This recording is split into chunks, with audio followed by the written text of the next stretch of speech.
Vamos a dar por inaugurado este primer ciclo año 2025 del Seminario Internacional que tiene como título Ciberseguridad, Derecho Digital e Inteligencia Artificial. El título de esta presentación, Propiedad intelectual en el entorno digital, inteligencia artificial. Esta ponencia va a estar a cargo del doctor Apolinar Rodríguez Rocha y del maestro Ricardo de la Puente Moreno, dos maestros con los estudios y la expertise en estos tópicos, en estos campos, para el directorio del Instituto Peruano de Inteligencia Artificial y Ciudadanía Digital, colaboradores en el Perú y en el extranjero. Siempre es un altísimo honor y es un privilegio académico e intelectual contar con la participación de dos maestros y amigos. ¿Pueden hacer uso de la palabra maestro, por favor?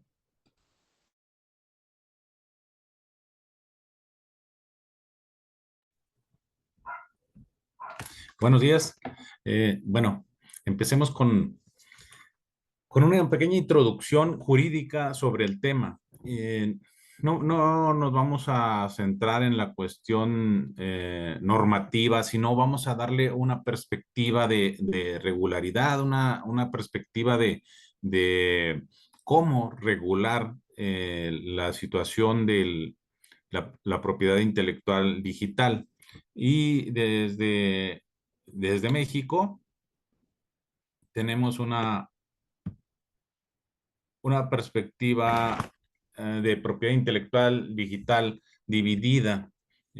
No se trata únicamente de derechos de autor, sino también tenemos los llamados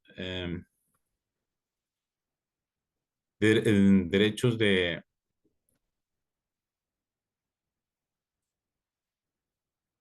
propiedad industrial.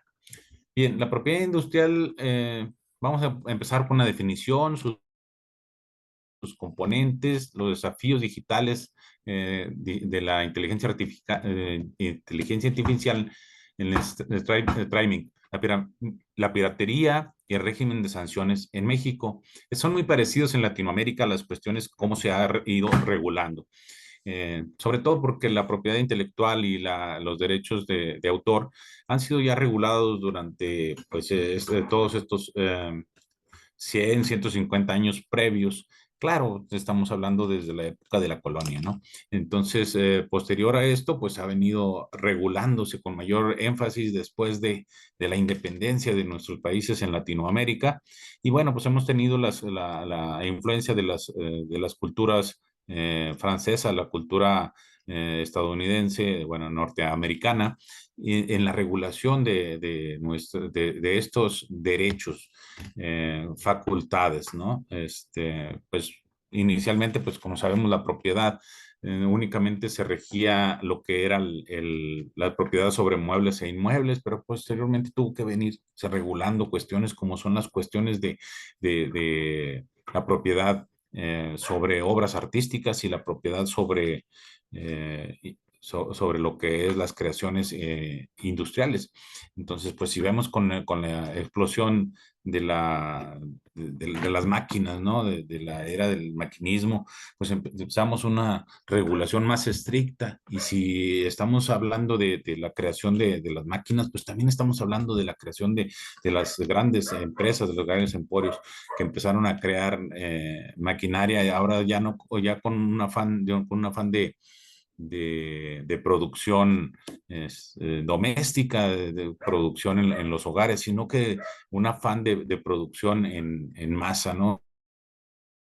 Una producción ya en cadena, ¿no? Entonces empezaron a producir todo esto y pues ellos empezaron a ver que tenían que regular y explotar estas ideas y de ahí es donde empiezan a exigir que el propio Estado sea quien regule todo esto, pues para evitar los conflictos que se presentaban con el robo de las ideas, ¿no? Y de los derechos de autor.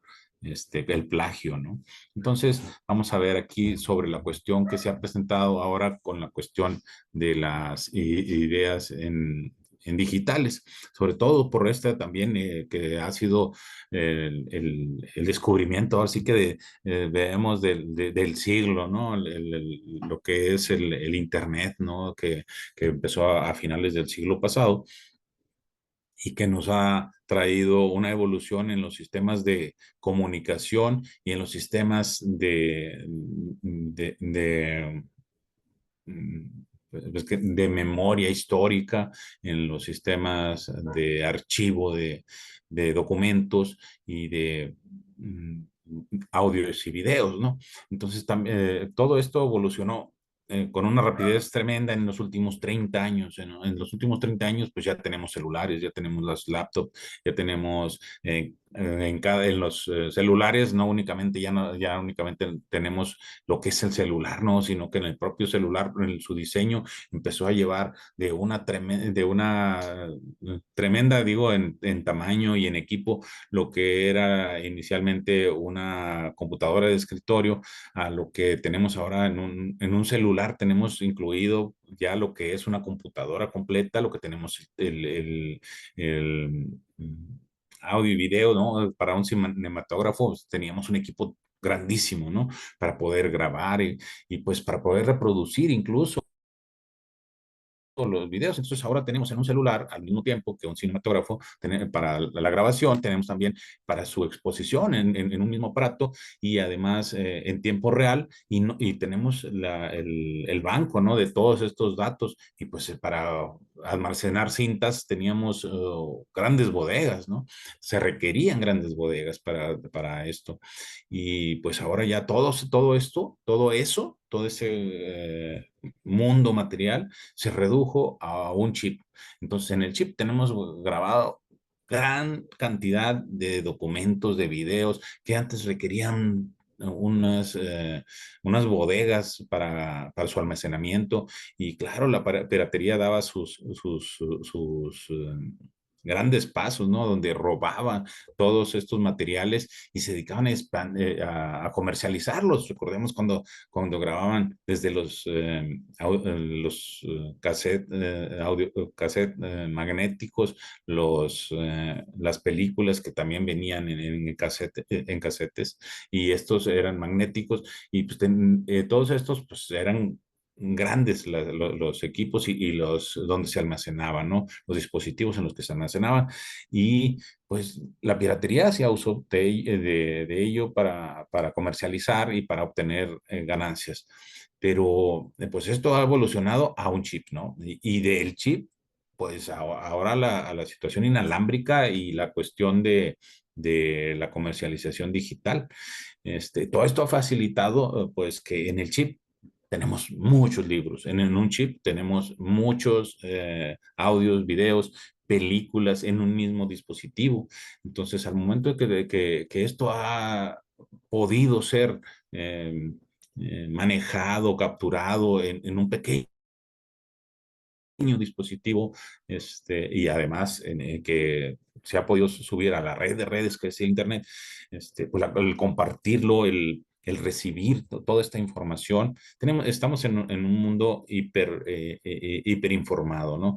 Tanta información, tanto buena como mala, ¿no? Entonces no podemos decir que todo lo que está en el ciberespacio es lícito, ni todo lo que está en el ciberespacio es bueno, ni todo lo que está en el ciberespacio es malo. Entonces, pues la cuestión es que no hemos podido todavía regular estrictamente el ciberespacio. Pues de hecho, tenemos 2000 años de historia, un poco más de 2000 años de historia capturada, y pues resulta que todo este tiempo no se ha logrado todavía regular, ¿no? De regular la actividad humana en la vida real, en la vida material, ¿no? Y sin embargo, ya tenemos otro campo de exposición a los seres humanos, que es este campo de la era digital, en el campo virtual, en el Internet, ¿no?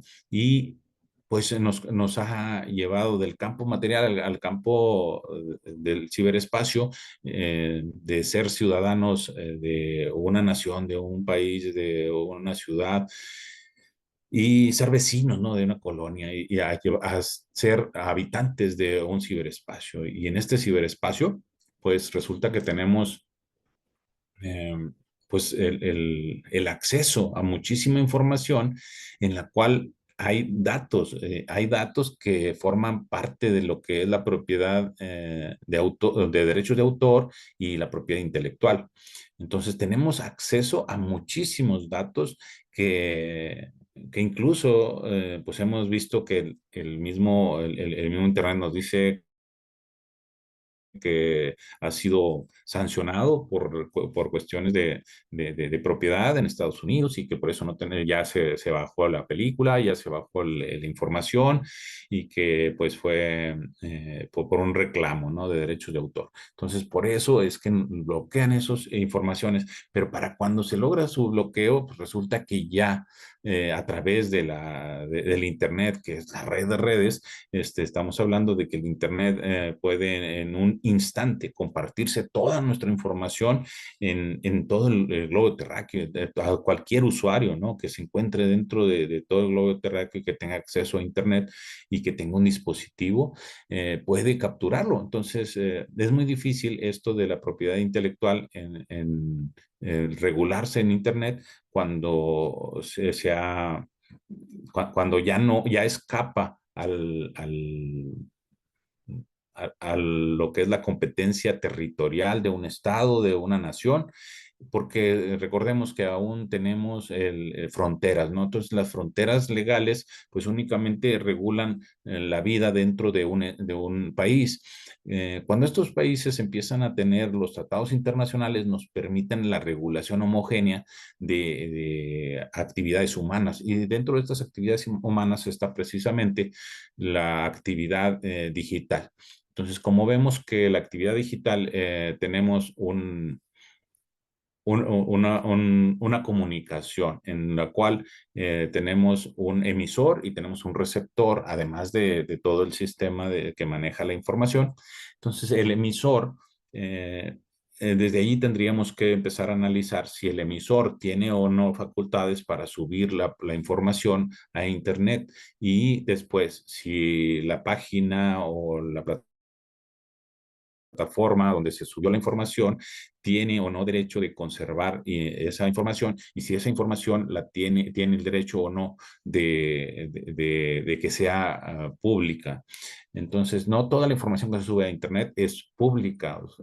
Desde el momento en que estás leyendo las autorizaciones que estás otorgando al subirte a una plataforma y al subir tu información, pues ya te dice cuáles son, para qué se va a usar esos datos, ¿no? Y si estás dando tu consentimiento para que esa información sea pública. Pero resulta que muchas personas, pues ahora tenemos personas que están sobreexpuestas, ¿no? Entonces, estas personas también tienen que regular su imagen y pues esto nos trae conflictos, ¿no? Conflictos jurídicos, conflictos que afectan vidas, que afectan la seguridad de muchas otras personas y sobre todo la cuestión económica, ¿no? La regulación de lo que es la propiedad intelectual y la propiedad intelectual y dentro de ellos el derecho de autor y el derecho de propiedad industrial tienen un afán preponderantemente económico. Entonces, este afán de la regulación económica nos habla de propiedad y nos habla de patrimonio. Entonces, la afectación de los patrimonios de los titulares de estos derechos de autor y de derecho de propiedad industrial se ven afectados. Pero el derecho de autor y el derecho de propiedad industrial también tiene un interés público, un interés que es ahora sí que fiscal, porque no únicamente con la venta de los servicios o de los bienes que han sido regulados por el derecho de autor y el derecho de propiedad industrial, no únicamente traen una utilidad y una ganancia económica para sus titulares, sino que la ganancia del derecho de autor y del derecho de propiedad industrial traen una ganancia a el Estado, a la sociedad. Bueno, pues lo que son los impuestos y derechos que se tienen que pagar por el uso de las obras traen también consigo pues los correspondientes impuestos por el traslado o la autorización, como son el IVA y el ICR, ¿no? Entonces, un autor al momento de que está obteniendo una ganancia, un titular de propiedad industrial al momento que está obteniendo una ganancia, al comercializar sus obras o sus descubrimientos, entonces tiene que estar pagando ante el Estado, pues lo que es el impuesto sobre la renta. Y además, las personas que lo adquieran deben pagar el IVA, que este va trasladado, ¿no? Va trasladado a los consumidores. Entonces, todos estos derechos, pues como vemos, tienen un interés tremendo en la vida económica de un país, porque pues de los impuestos y de los derechos se sostienen las actividades estatales y el pago de nuestros gobernantes y de los bienes y servicios que presta el Estado a toda su población. Entonces, el impacto que tiene la comercialización de los derechos de autor y de la propiedad intelectual, no únicamente afectan al titular, sino que el que concede, parece que el Estado fuera nuestro propietario, ¿no? Si tengo una obra o tengo una propiedad intelectual, tengo que pedir la autorización estatal, ¿no? Y la autorización estatal para ser el propietario, el titular de estos derechos, es más bien un reconocimiento, pero en ese reconocimiento va como si fuese un permiso para comercializar mis creaciones. Entonces, eso lo convierte en un bien de cual si el Estado fuera propietario de los seres humanos que están dentro de él o que registran sus obras en él. Entonces, no únicamente se van a registrar en la sede nacional de la persona que los descubre o que los crea, sino que también debe hacer este mismo registro en otros países.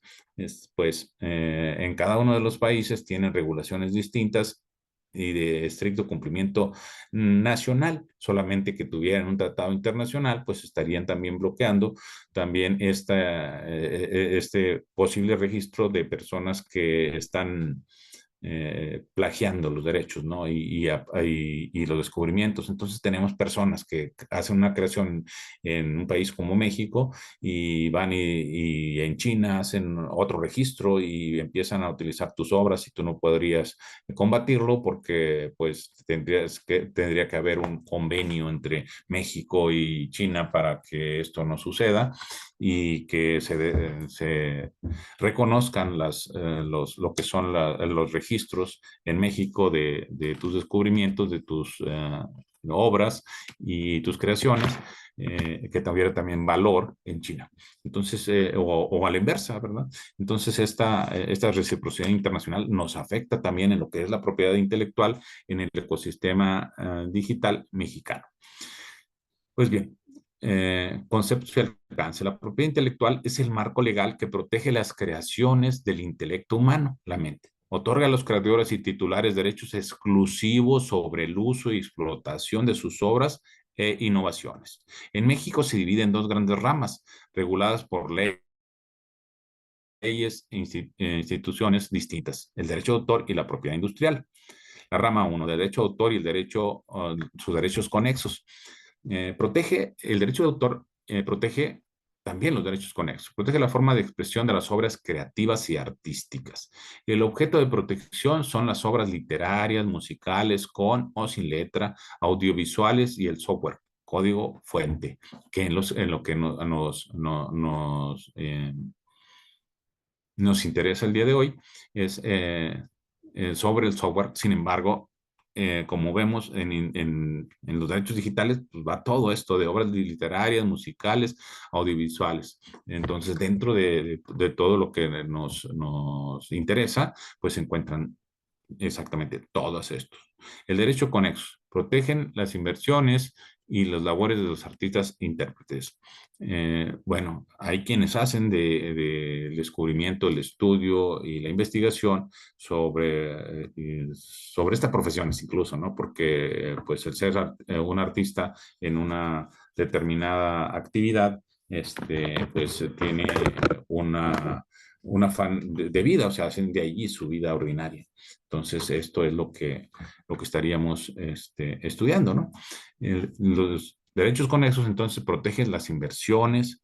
Para hacer creaciones, pues le inviertes dinero, le inviertes tiempo y pues tu vida, ¿no? Para los autores. Entonces, si no tuviéramos la protección de estos derechos, pues las personas no tuvieran un interés en hacer investigación. Entonces, para fomentar la investigación, pues es necesario que se brinden los estados la protección de la propiedad, de propiedad de las creaciones artísticas e industriales, para incentivar precisamente lo que es la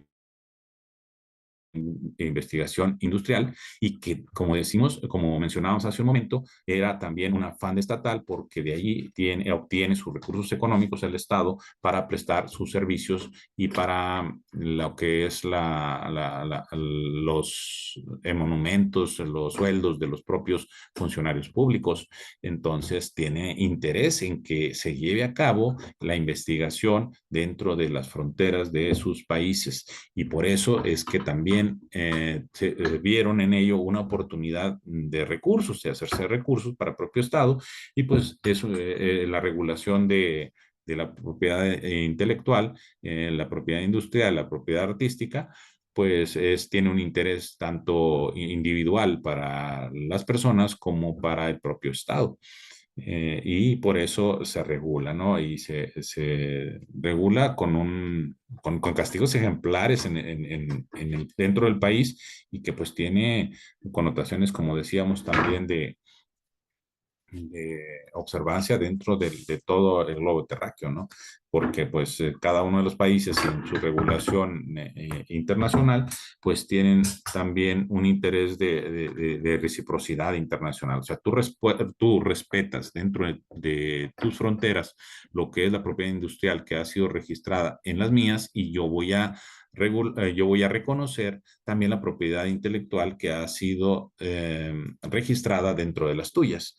Y pues esto de registrarse pues nos lleva también a lo que es la fuga de cerebros, ¿no? Porque depende de dónde te otorguen más derechos y mayor protección, donde te registran tus derechos. Entonces pueden hacerlo en cualquier país. No estás obligado a registrar tus derechos únicamente en el país donde resides o del cual eres nacional. Entonces, un mexicano puede ir a registrar sus derechos en Estados Unidos y entonces pues esta fuga de cerebros pues es una lucha también que mantienen los estados por mantener las personas que hacen investigación y descubrimientos pues dentro de sus fronteras porque pues esto conlleva a que el estado donde ha sido registrado pues puede estar obteniendo recursos económicos a la comercialización de estos derechos de estos derechos, de estos bienes y servicios que se prestan a través de la propiedad intelectual. Doble protección de músicas digitales. Una canción digital protege la composición, que es el derecho de autor, y la grabación, los derechos conexos. Entonces, ¿quién puede grabar? Pues estos son derechos conexos. Y la comercialización de las grabaciones, ¿no? Y lo que es la composición en sí. Entonces, una cosa es la composición que sea original, que no sea alterada, e incluso aquellas que se parecen y que tienen un grado de alteración pequeño, ¿no? Le cambian una palabra a toda una canción, pues entonces pues se entiende que es la misma canción, ¿no? Entonces, si intentas que por haberle hecho una modificación a una canción ya no tendrías la protección, eso es un conocimiento pues no erróneo, es un conocimiento erróneo, una percepción errónea, un sesgo cognitivo, y eso no podría protegerte, ¿no? Bueno, en el momento en que estás explotando la obra o el descubrimiento de otra persona. Rama 2, lo que es la propiedad industrial. La propiedad industrial protege las aplicaciones comerciales, los signos distintivos y las innovaciones técnicas. Signos distintivos. Los signos distintivos son las marcas, protegen los nombres, startups, logotipos, y avisos comerciales de plataformas, aplicaciones y servicios digitales. Entonces, con ello, pues se protege las marcas. También se protege en invenciones, los patentes y modelos de utilidad. Protege las soluciones técnicas o nuevos algoritmos que resuelven problemas industriales o técnicos. Autoridad. El Instituto Mexicano de la Propiedad Industrial es la que no regula en nuestro país. Bueno, la ley que lo regula es la Ley Federal de Propiedad Industrial.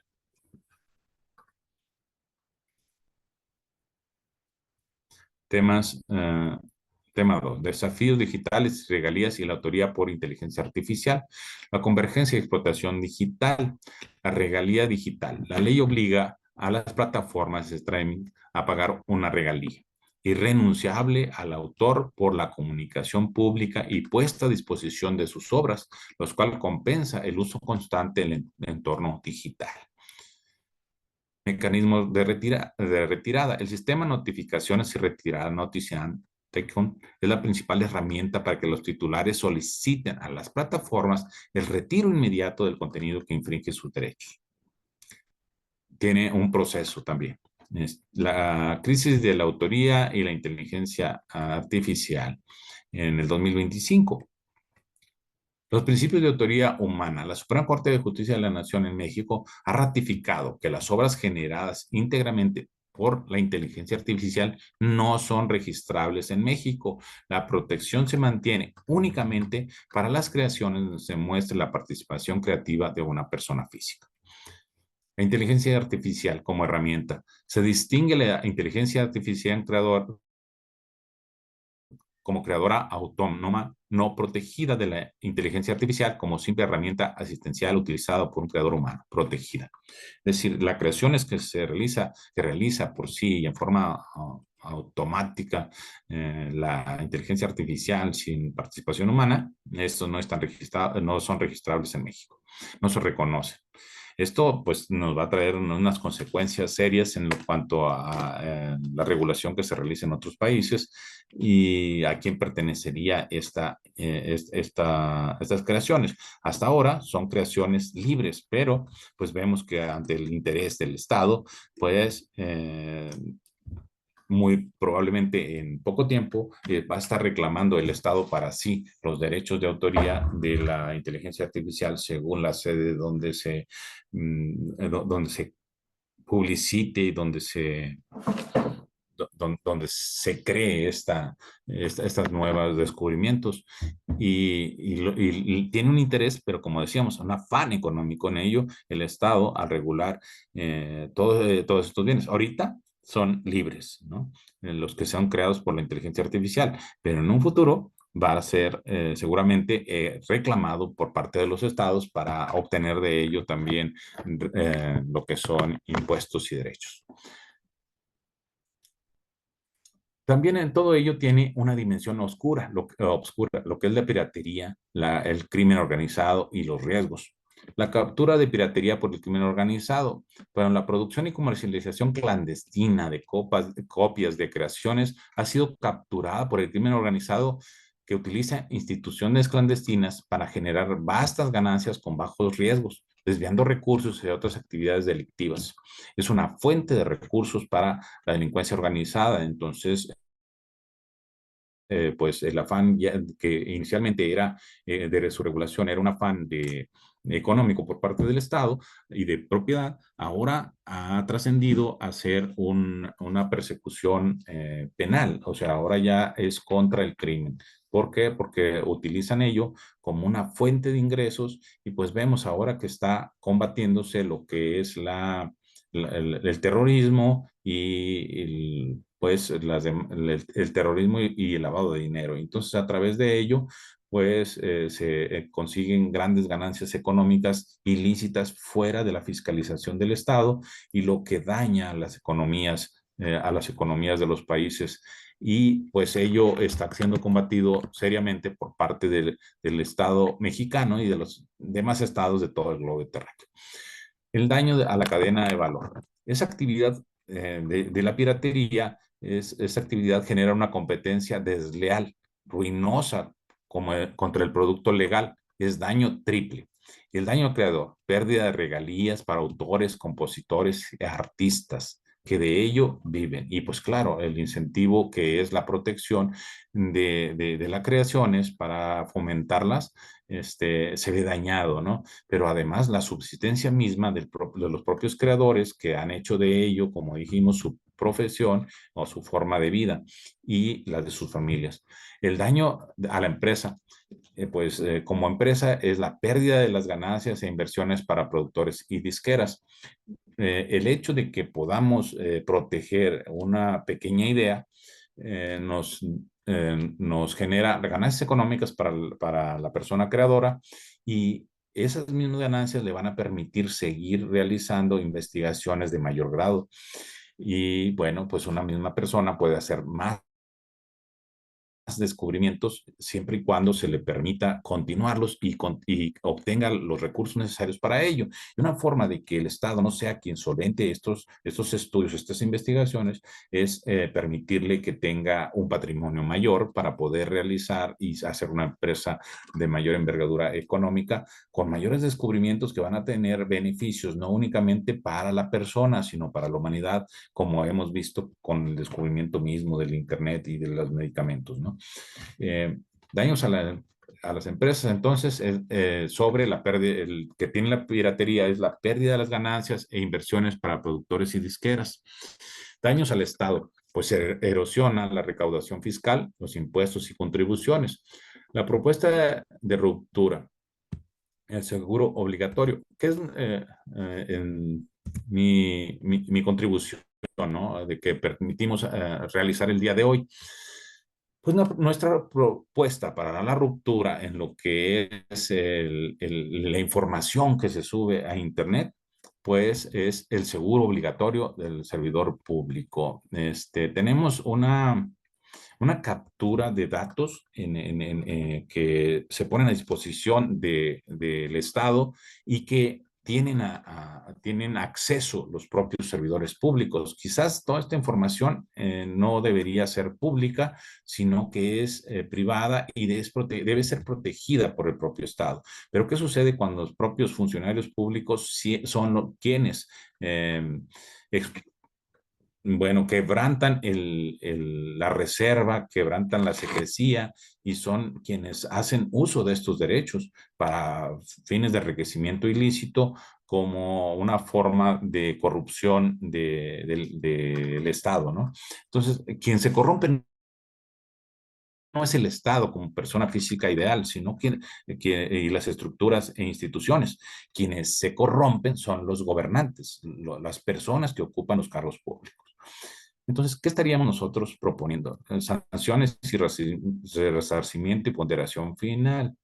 Eh, para combatir la corrupción, bueno, estamos en la propuesta de ruptura, el seguro obligatorio del servidor público. Combatir la corrupción interna, se propone que el servidor público pague un seguro obligatorio de responsabilidad civil y penal para poder acceder al cargo y para poder acceder a todos los datos que tiene la entidad gubernamental. Esto asegura que el costo de un evento mal uso de datos personales recaiga en el funcionario corrupto y no el erario público. Esto nos traería una protección mayor, ya que actualmente los riesgos y de la fuga de información por parte del Estado se castiga al propio Estado, pero eso es un doble fraude. ¿Por qué? Porque pues se paga con los propios impuestos de las personas que han sido defraudadas. Es decir, los gobernantes son los que cometen el delito y los ciudadanos somos los que pagamos su delito, ¿no? La reparación del daño es a cargo del propio Estado, lo cual yo manifiesto desde hoy mi repudio, ¿no? O sea, el que debe pagar es el funcionario corrupto y no el Estado. El Estado porque está manejando nuestro dinero recabado a través de impuestos y derechos. Entonces, al momento de que el funcionario comete el delito, quien debe responder no debería ser el Estado, la institución, sino debería ser el propio funcionario en forma personal. Y el Estado, pues únicamente en caso de que sea mayor el daño, pues tendría que contribuir a ello por haber elegido un funcionario irresponsable o delincuente. también por parte de la propia responsabilidad que tiene el Estado al no colocarnos como funcionarios a personas que no cuentan con una buena conducta, con buenos antecedentes, con buena fama y que, bueno, nos coloca por ahí a delincuentes como funcionarios públicos y hacen mal uso de nuestros datos. Sanciones y resarcimiento y ponderación final. Vías de sanción al quebranto de los derechos. Las infracciones a la propiedad industrial operan por tres vías. La vía administrativa, el INPI y el derecho de autor, la imposición de multas cuantiosas y órdenes de aseguramiento, retiro o clausura. Claro, si tenemos a personas que están vendiendo música, comercializándola y que la tienen en dispositivos como antes eran los CD y ahora son memorias y están comercializando todos los derechos, las obras están comercializando que van ya, como le dijimos ahí, en forma digital, pues le permiten al Estado poder realizar actividades de seguridad para impedir la comercialización de estos dispositivos y bueno, pues llegan y se llevan toda la mercancía, ¿no? Se la llevan y la aseguran a través de la Fiscalía General de la República o las entidades de protección ciudadana con las secretarías y las policías municipales, estatales y federales y la aseguran en ese momento, ¿no? No requieren mayores trámites porque es un delito en flagrancia al descubrirlos así. Pero pues, imaginemos ahora la comercialización por la vía de Internet, ¿no? Que, bueno, ahora hasta inalámbrica. Entonces, pues es más difícil el descubrir a sus autores y partícipes y mucho más difícil el descubrir una fragancia en este caso y que sí se da. Sí se da gracias a lo que es la policía cibernética y pueden descubrir al sujeto en el mismo momento en que está operando su equipo y eso sí puede dar lugar a a una flagrancia y que en ese momento se asegure con fines de investigación en los aparatos, los dispositivos que está utilizando. Y no únicamente los dispositivos, sino el inmueble donde está realizando sus actividades criminales, vemos que se comercializan muchas cosas que no son lícitas. O sea, no todo es registrable. Veamos que algunas cosas son delictivas. Entonces, si vemos a personas que están realizando videos pornográficos de niños, pues obviamente eso no, pues, no es registrable, eso no lo va a registrar el Estado y al contrario, lo va a combatir. Si tú te presentas a registrar una obra de este tipo, pues lo más seguro es que desde ahí mismo te van a abrir la investigación o te van a capturar en el momento en que tengas en tu poder este material, ¿no? Porque pues para poder registrarlo tienes que llevar la muestra y la muestra para el registro pues les permitiría que en ese mismo ser capturado. Entonces, pues hay muchas otras obras, ¿no? Que podrían no registrarse, como por ejemplo tratar de registrar lo que es el diseño de un billete de circulación nacional y que está en circulación, pues eso tampoco te lo van a permitir, ¿no? Entonces, pues eso, si tú llegas con tu descubrimiento de que puedes hacer billetes mexicanos y llegas con las planchas para hacerlo, pues obviamente en ese mismo momento te van a descubrir, te van a hacer en flagrancia, ¿no? Y sí, también en el momento en que tratas de hacer el registro de algo que ya se encuentra registrado, entonces en ese mismo momento te pueden abrir un procedimiento de investigación en tu contra porque estás intentando hacer plagio, ¿no? Entonces, si tú ya lo estás registrando como propio, al momento en que haces la manifestación ante el instituto para registrarlo, eh, dices bajo protesta de decir verdad que es mi descubrimiento o que es mi creación.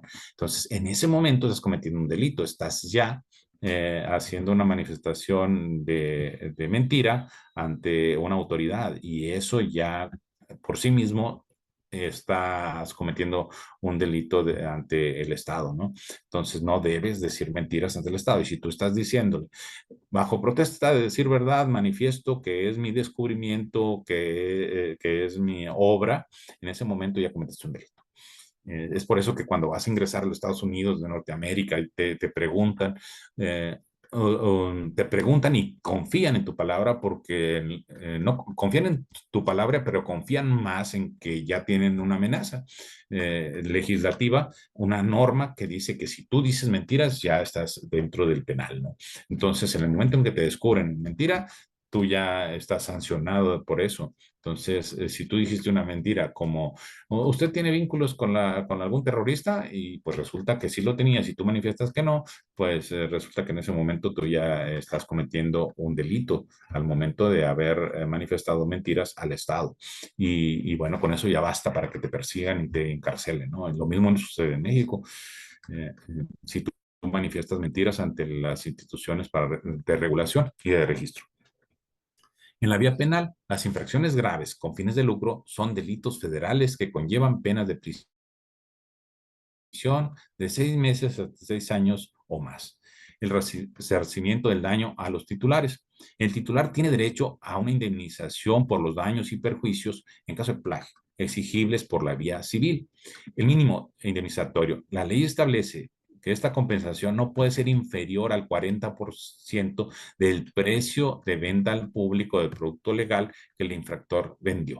Esto quiere decir que cada vez que vayas a un procedimiento de este tipo, vas a tener que tener un perito evaluador o actuario que pueda estimar el valor comercial de tu obra al momento de ser plagiada y según también pues las características del plagiario y de cómo ha tratado o ha comercializado el producto. Entonces, pues tiene que hacer todas unas estimaciones para establecer cuál es la cantidad final que tú reclamas y que se te debe indemnizar. Los titulares, el resarcimiento se dirige al autor, compositor, artista, productor o dueño de la marca patente. Aquí se le ha escapado al Estado, está regulando en el caso de resarcimientos, el cobro de impuestos y de derechos, porque únicamente se pagan directamente allí en las sedes judiciales a la víctima y pues el Estado no interviene y el Estado no reclama derechos en esos momentos, que debería hacerlo. Deberían regular un poquito más sobre eso, pero pues no, todas las transacciones que se realizan en la vía penal son exentas de esto hasta ahora, que no están exentas legalmente, están exentas de facto. La ponderación de derechos, conclusiones intelectuales.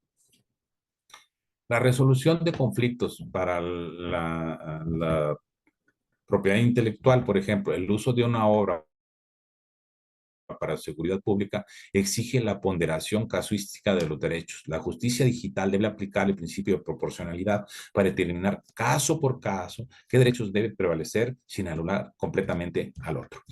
¿A qué nos referimos aquí? Bueno, pues que tenemos derecho a la información. Esto es un derecho genérico, un derecho humano. Para poder evolucionar en lo individual y en nuestras personalidades como seres humanos, requerimos de la información externa de la cultura y pues finalmente lo que son todos los descubrimientos tecnológicos y los derechos artísticos, las obras artísticas son creación cultural y esa creación cultural nos enriquece intelectualmente a los seres humanos. Esto es del afán, de la perspectiva de cognitivismo, ¿no? Cognitivismo. Es decir, los seres humanos estamos creciendo como si fuésemos un banco de datos y todo lo que estamos recibiendo nos está enriqueciendo y ya nuestras mentes nos permiten el procesamiento de toda esta información y de acuerdo a tu idiosincrasia, porque no todos pensamos igual y no todos tenemos la misma perspectiva respecto a los descubrimientos o la misma finalidad.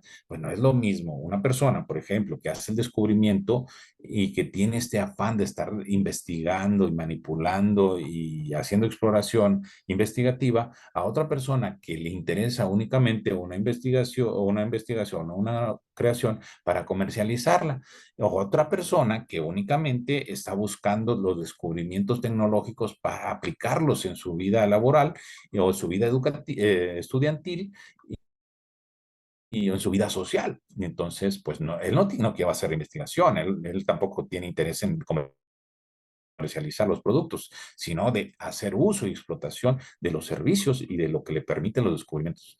Entonces, no todas las personas tenemos la misma intención respecto de los descubrimientos y de la propiedad intelectual. Unos son descubridores, otros son personas que se dedican a comerciarlo, otras personas en el mercadeo, otras personas únicamente somos usuarios.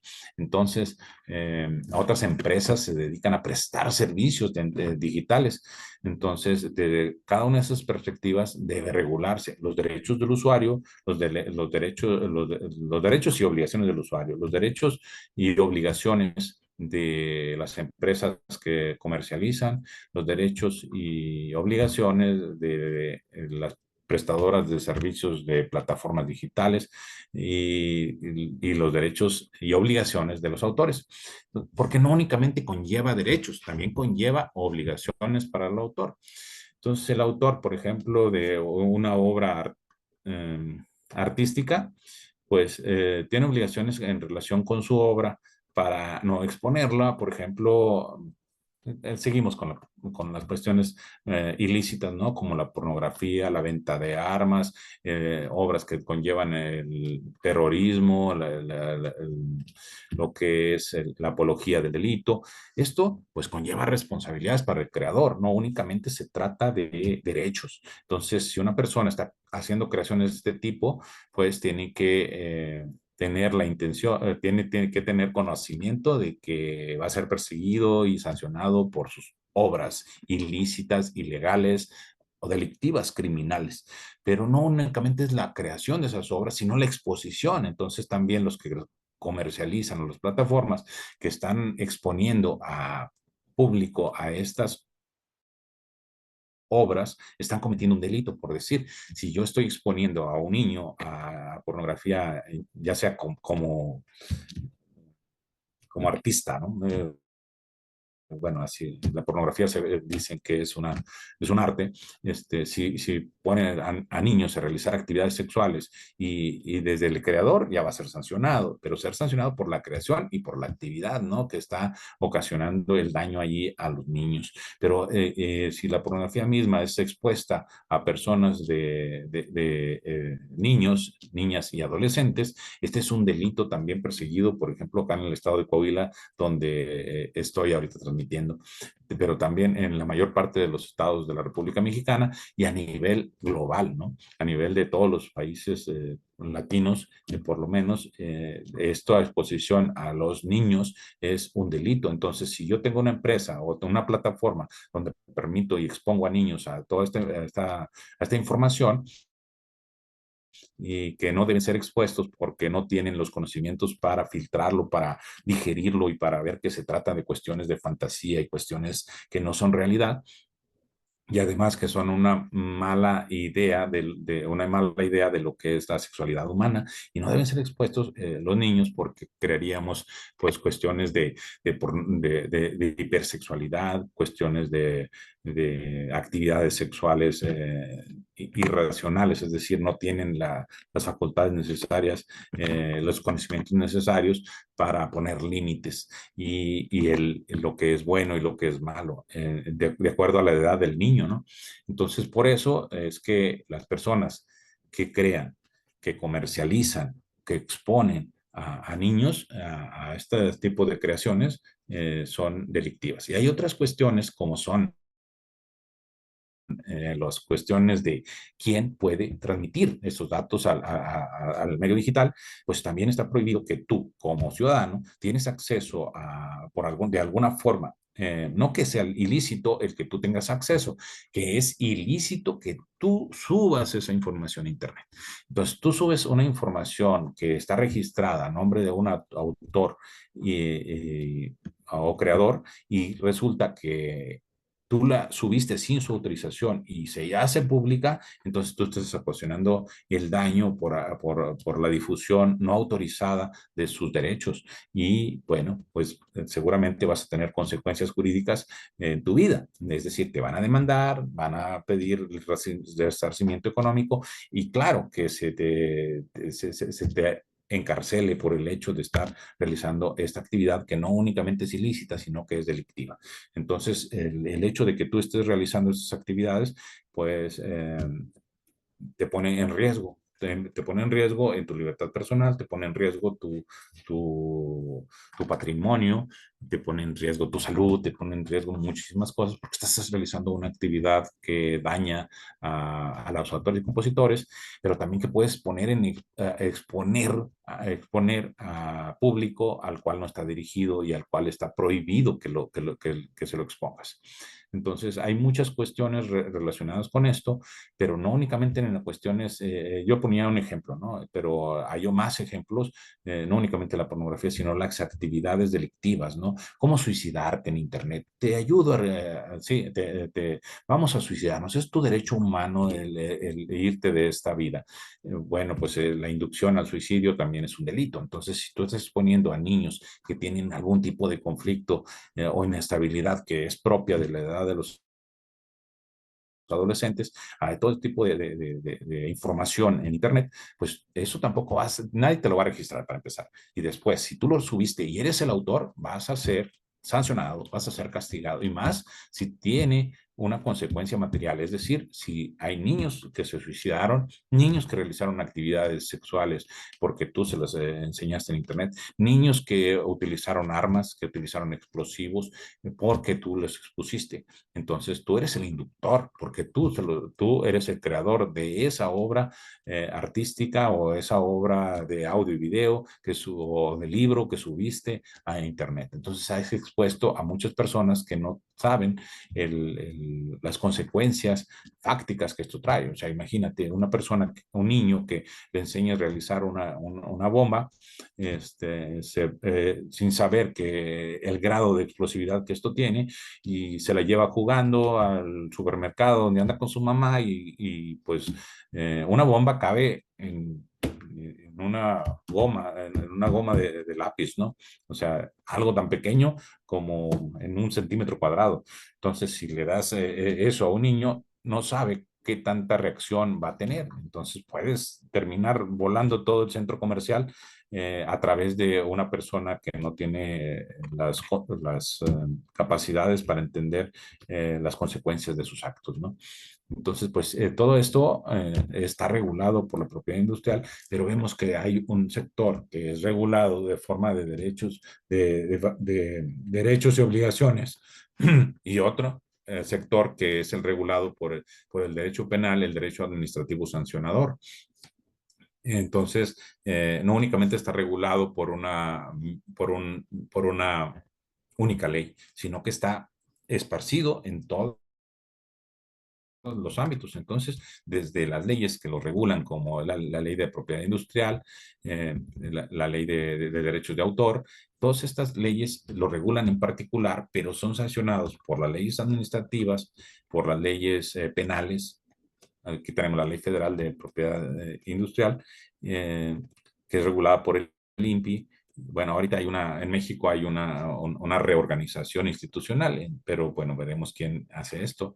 El derecho de autor, con la Ley Federal de Derechos de Autor, INDAUTOR es quien lo regula, y persigue, o sea, por ejemplo, se comete un delito en una exposición de una obra que no les pertenece y han hecho comercialización de ella, entonces el indautor no tiene facultades para hacer investigación, entonces tanto el autor como indautor pueden presentar sus denuncias ante la Fiscalía General de la República para su persecución, para su investigación y posterior judicialización para castigar a los delincuentes, ¿no?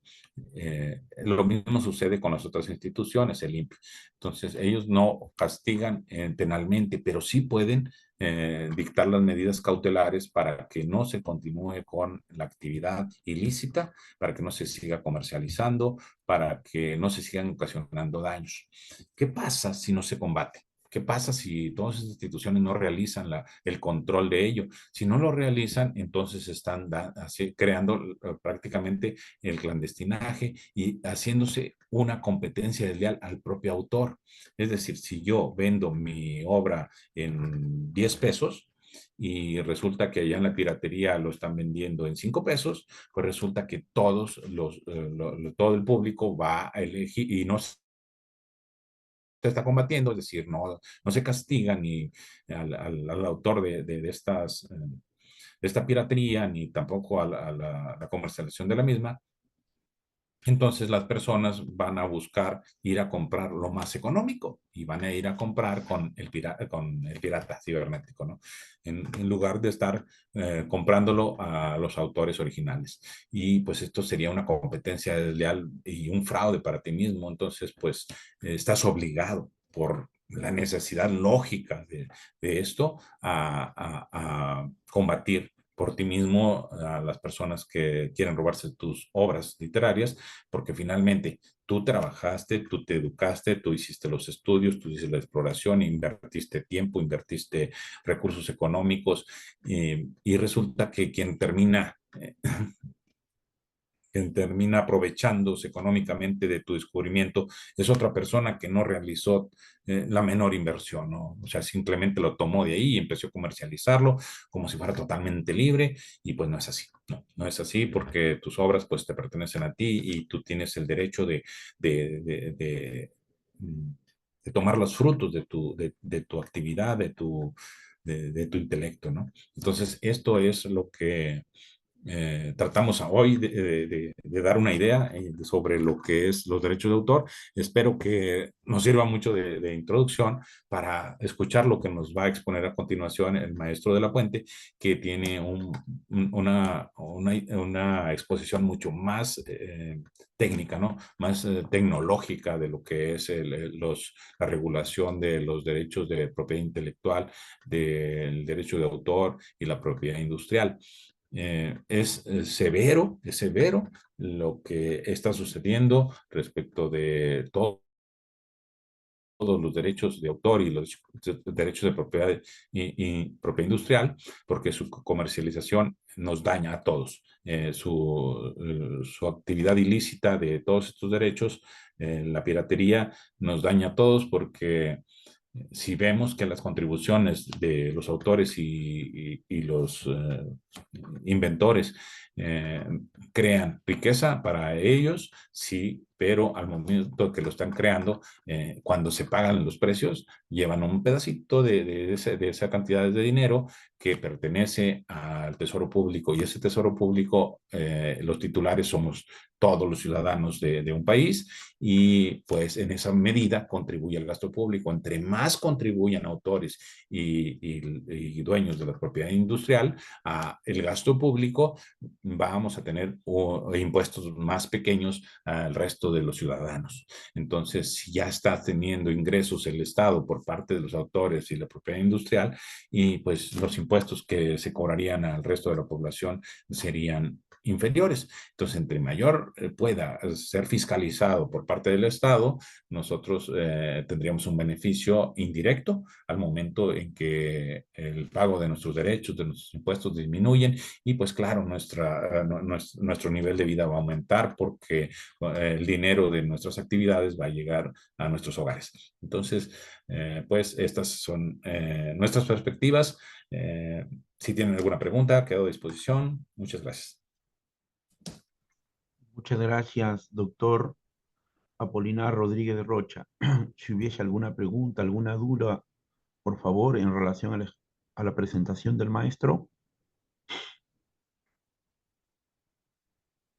Bueno, si todo ha quedado claro, vamos a dar la palabra al doctor Ricardo. Maestro, por favor. Hola, buenos días a todos. Espero que se encuentren muy bien. Les saludo aquí desde México. Denme un momento más, les comparto el material que preparé para tal fin. Eh, a ver, un segundo. Listo, maestro. Muchas gracias. Ah, a ver, espero que ya estén viendo mi pantalla. ¿Me podrían verificar, me podrían ratificar si es Sí, así? ahí está, propiedad intelectual en el entorno digital. Perfecto. Muchas gracias. Bueno, nuevamente un placer encontrarnos con ustedes, un placer, un agradecimiento al Instituto Peruano de Inteligencia Artificial y Ciudadanía Digital. Para mí siempre un placer estar con ustedes y más aún para quien ya abrió este tema de una manera muy profesional, muy avanzada, como es el doctor Apolinar Rodríguez Rocha. Bueno, les repito mi nombre, soy Ricardo de la Puente Moreno, servidor, soy maestrando en ciberseguridad por la Universidad del País Innova. Tengo poco más de 33 años ejerciendo en áreas tanto de cómputo, soporte técnico principalmente, ciberseguridad, y a lo largo de mi vida, bueno, pues he tenido la fortuna de haber participado en algunas empresas transnacionales. El día de hoy les voy a hablar de un tema que es un tanto complicado, es un tanto difícil quizás de tratar, y máximo pues por el entorno en que actualmente vivimos y que ya en su momento fue tratado, como lo indiqué, de una forma para mi gusto muy profesional por el maestro, por el doctor Apolinar. Bueno, el tema, sin más preámbulos, es propiedad intelectual en el entorno digital. Bueno, pues inicio. Va a ser esto algo un poquito más somero respecto a mis anteriores presentaciones. Por favor, si en este, como el tema no es muy fácil de desarrollar por el mismo contexto en que nos desarrollamos actualmente, si en algún momento alguno de ustedes tiene alguna pregunta, terminando mi participación o lo que esté diciendo, si me piden la palabra, con todo gusto para ahondar un poco sobre el mismo. Bueno, vamos a iniciar. ¿Qué es la propiedad intelectual? Como ya lo indicó en su momento el doctor Apolinar, los derechos de autor son un conjunto de derechos legales otorgados al creador de una obra original. Los mismos le dan un control exclusivo sobre su creación, así como la capacidad de decidir quién puede usarla, reproducirla, explotarla, venderla o distribuirla. Pueden ser aplicados a una amplia variedad de obras, como lo son textos, libros, imágenes, música, videos, pinturas, esculturas, películas, software, base de datos, anuncios, mapas, dibujos y mucho más. Ajá. De tal forma que quien los crea puede decidir desde una vez terminado a quién darla, a quién cederla, a quién venderla, qué precio y sobre todo la forma de distribución. Les voy a poner un ejemplo típico en el mundo de la tecnología que lo podemos ver al día de hoy. Les comento, el ejemplo que voy a poner es muy debatible, es bastante debatible lo que les voy a decir en este momento del ejemplo. ¿Cuál es el ejemplo típico en el mundo intelectual o específicamente en el mundo de creación de software? El ejemplo típico es el famoso producto que quizás la mayoría lo utilizamos en nuestras computadoras, en nuestros personal computer, que es el famosísimo Windows. En su momento, cuando Windows salió al mercado, en la versión Windows 1, prácticamente cuando se dice que cuando Steve Jobs, que en ese momento era uno de los mandamases de Apple, prácticamente habían copiado su entorno de lo que vendría siendo las máquinas Apple, o que después fueron las Mac, las Macintosh, prácticamente duplicaron su idea del Windows respecto a la Mac. Esto suscitó un conflicto, uno de muchos conflictos que hubo posteriores, en el cual se estaba alegando la violación de la propiedad intelectual de dicho producto.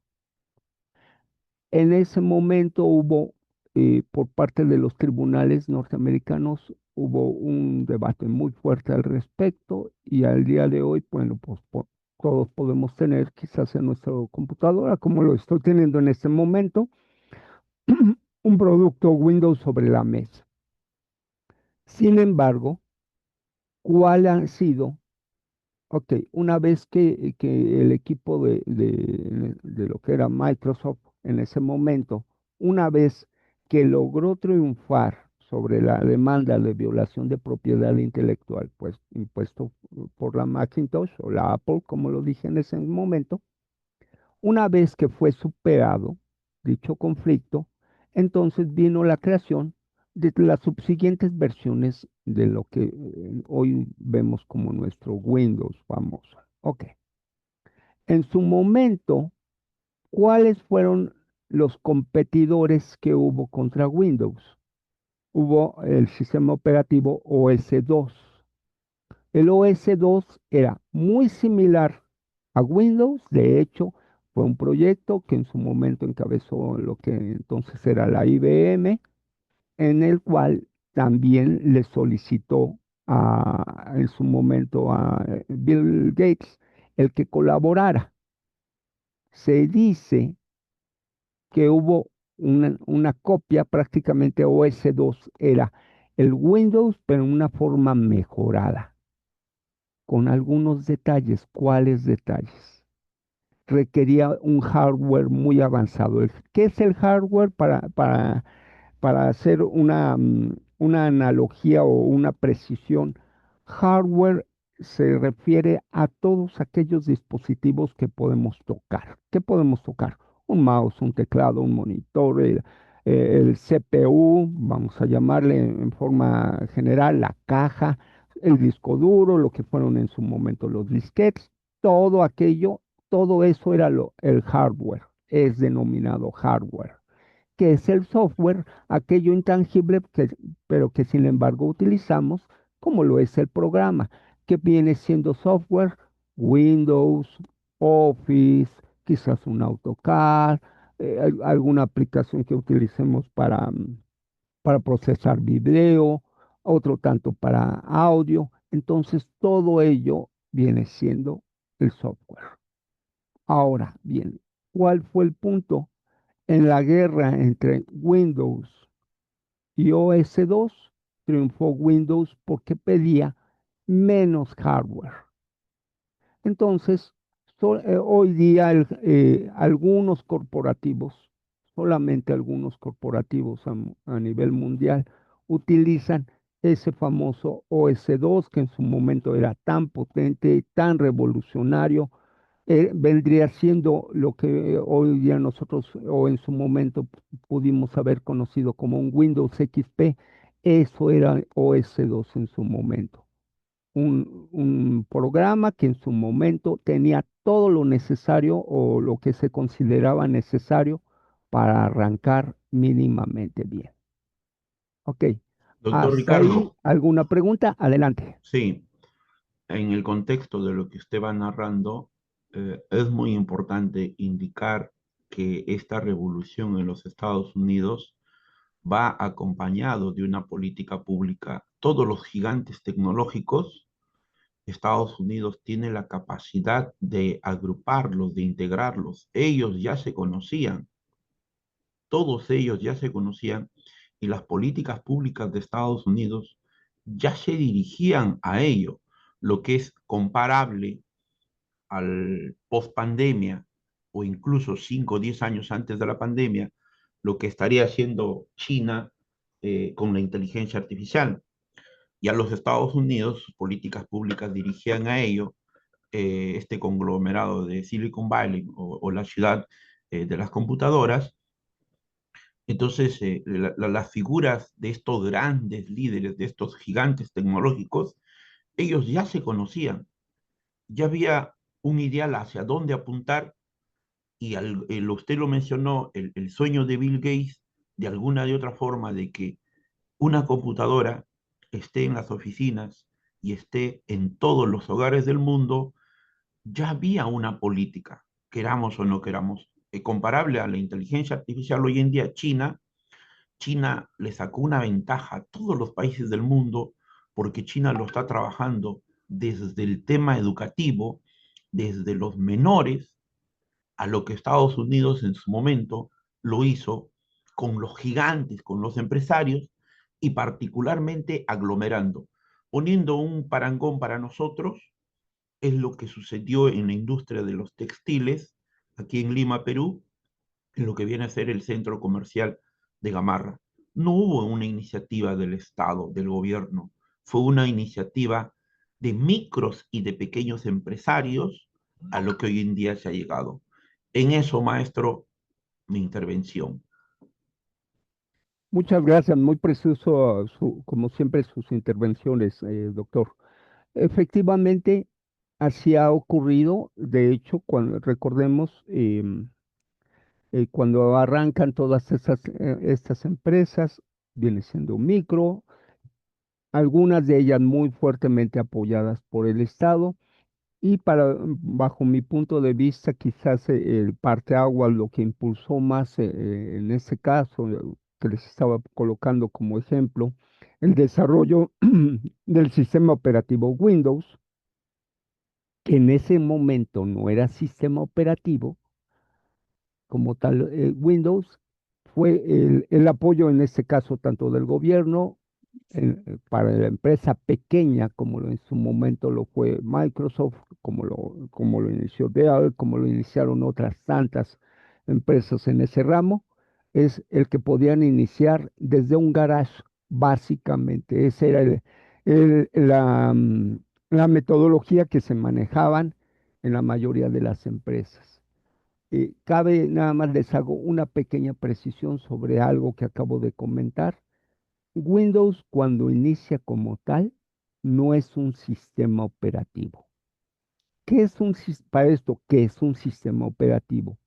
Un sistema operativo es la forma en que nos comunicamos nosotros como humanos respecto a la máquina, y en donde, haciendo uso de comandos o de instrucciones eh, precisas de acuerdo al fabricante, nosotros le indicamos a la máquina cómo debe de proceder.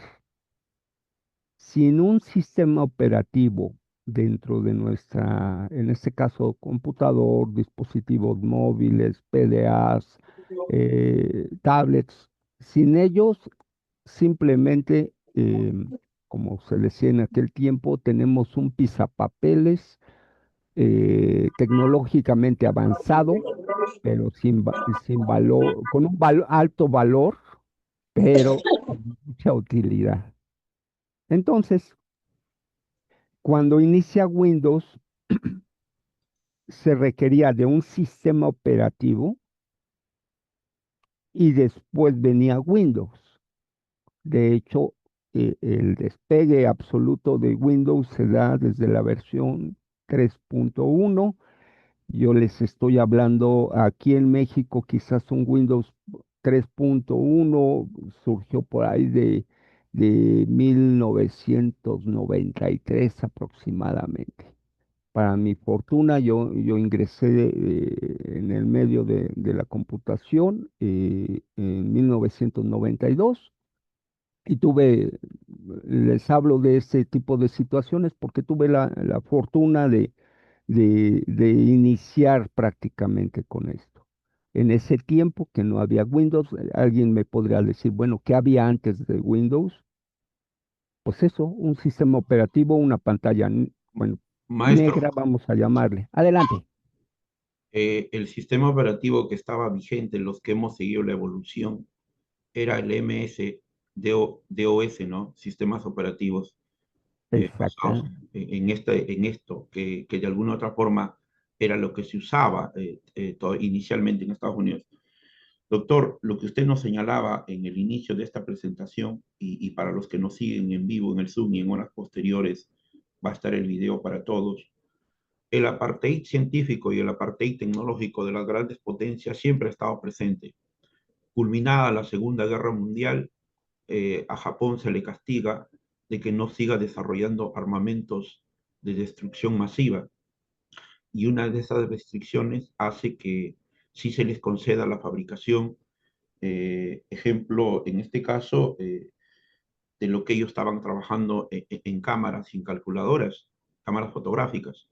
Miren el tema del apartheid científico y tecnológico, que no lo ponemos en tapete. Incluso al día de hoy, superpotencias de la inteligencia artificial, Kai-Lu, China, Silicon Valley y el nuevo orden mundial. Y eso está presente. Eso no lo podemos negar. ¿Por qué señalo esto? A lo que usted está narrando. Los que ya le entramos a conocer la ciencia de la computación, la arquitectura de las computadoras, los dispositivos, los periféricos, el hardware y el software, hay que entender que solamente se puede hablar de una independencia nacional, se puede hablar, en el caso de mi país, de peruanidad, de identidad, de nacionalismo, de patria, mirando un próspero futuro y desarrollo cuando seamos capaces de fabricar un microprocesador, cuando seamos capaces de fabricar nuestra propia computadora, nuestros propios laptops, nuestros propios celulares. ¿Por qué? Porque el primer microprocesador, si muy bien se había logrado en tierras americanas, pero el primer gran pedido corporativo no nace en los Estados Unidos. Les voy a leer el párrafo que acá dice clarito. La historia del primer microprocesador es realmente curiosa. Una empresa japonesa, recuérdense lo que les mencioné, dedicada al material de oficina denominada Busicom, encargó y financió la creación de calculadoras basadas en circuitos electrónicos. El encargo fue recogido por una pequeña empresa, usted lo mencionó, maestro, de semiconductores denominada Intel Corporation, como era habitual en aquellos días, en aquel desarrollo de proyectos de encargo. Busicom pagó por el desarrollo y con ello quedaba como propietario de los elementos fabricados y las patentes. Ese primer gran contrato mundial le dio a Intel Corporation, IBM, el salto que ellos mismos no imaginaron. Y el pedido y la iniciativa fue de los japoneses. El primer sistema operativo no fue de Bill Gates, no fue de Microsoft, fue algo que compran a Tim Patterson, quien ya venía trabajando en ARPANET y también uno de los padres de Internet. Eso, maestro, cedo para usted siempre con esa sabiduría y esa maestría que nos va regalando, maestro Ricardo.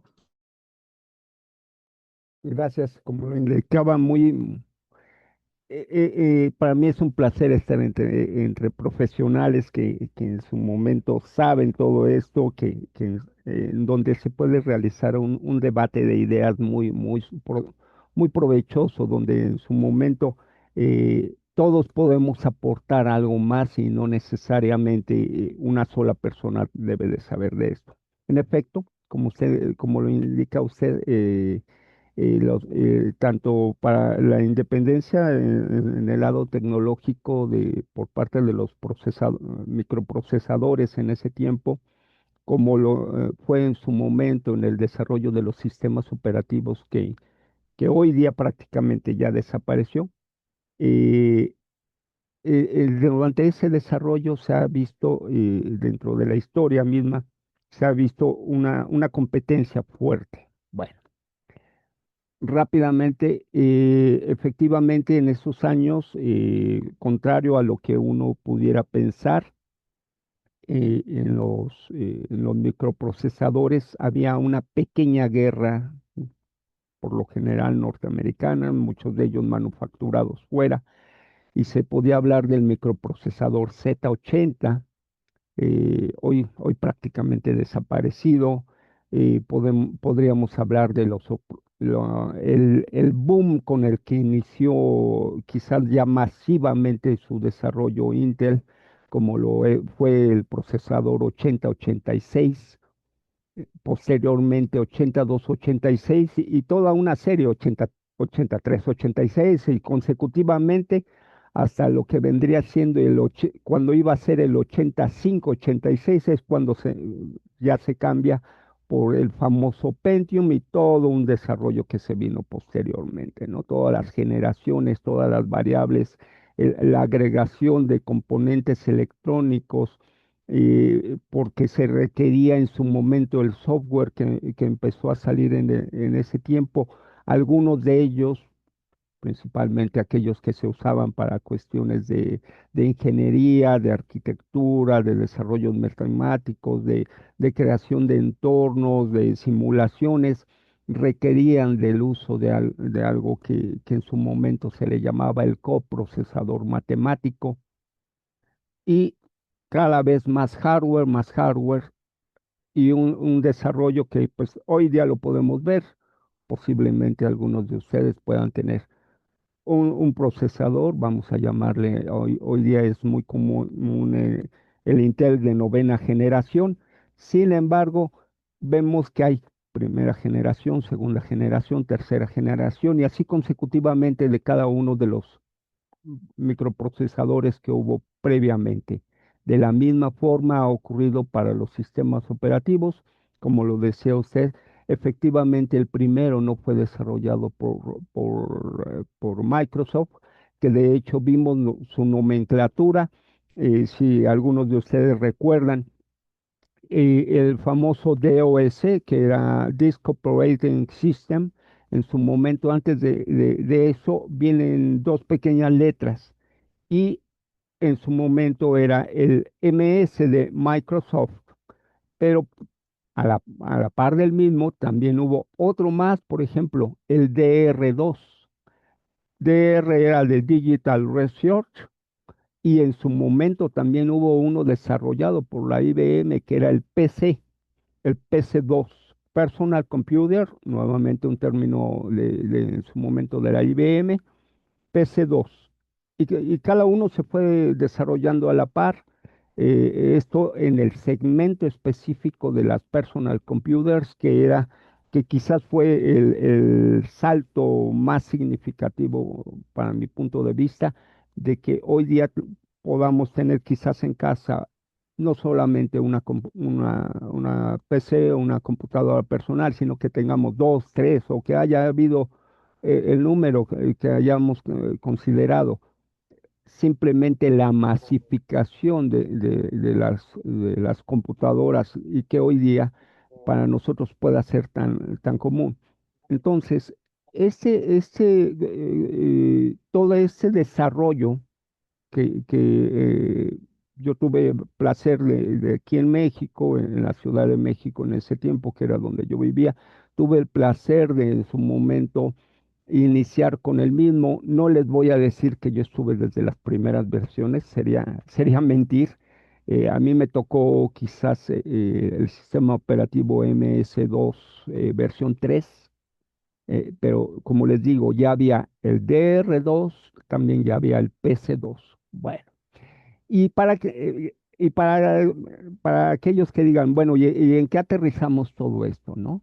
Bueno, en su momento, los creadores de este contenido tuvieron libertad y tienen esa libertad de, al ser los creadores, de decidir cómo reproducirla, venderla o distribuirla. ¿A qué voy específicamente? Específicamente les estoy hablando del que periódicamente el sistema operativo, hoy sí es sistema operativo, bueno, con sus asegúnes, el famoso Windows cada cierto tiempo, este Windows sale al mercado una nueva versión, y como en su momento Microsoft tiene puede decidir cómo venderla, distribuirla o usarla, en su momento, aunque ya haya un sistema operativo previo de la misma marca, simplemente lo que hace es homologa precios en todos sus productos. ¿A qué me refiero específicamente? Hoy día en el mercado, Windows o Microsoft ha decidido que Windows, la versión que hay actualmente, es la versión 11. Entonces, ¿qué ocurre si en su momento yo quiero la versión previa? ¿Qué pasa si yo digo, bueno, es que yo no quiero la versión 11? Por compatibilidad, porque no tengo el equipo necesario, porque no tengo los recursos, porque soy un estudiante, por el motivo que ustedes quieran. ¿Qué pasa si yo no quiero migrar Yo, a la ah, versión 11? ¿Escuché yo, una voz? Bueno, ok. Doctor Maestro Ricardo, Sí, adelante. si muy bien, este seminario internacional es sobre la ciberseguridad, el derecho digital y la inteligencia artificial, guiada magistralmente por el doctor Apolinar y usted, pero de alguna de otra forma, los que venimos de este mundo, de esa historia, usted empezó con el 3.0, yo estaba ya con el 2.6, el 2.6.1 del DOS. Si hay algo que debe quedar es, nosotros desde aquí saludamos que México ya fabrica su microprocesador. México apunta a fabricar su primera computadora. Es el primer país de esta parte del mundo que le ha comprado a China las computadoras cuánticas. Vuelvo a decir una vez más, independencia, autonomía, desarrollo y progreso solamente lo vamos a lograr cuando somos capaces de que estos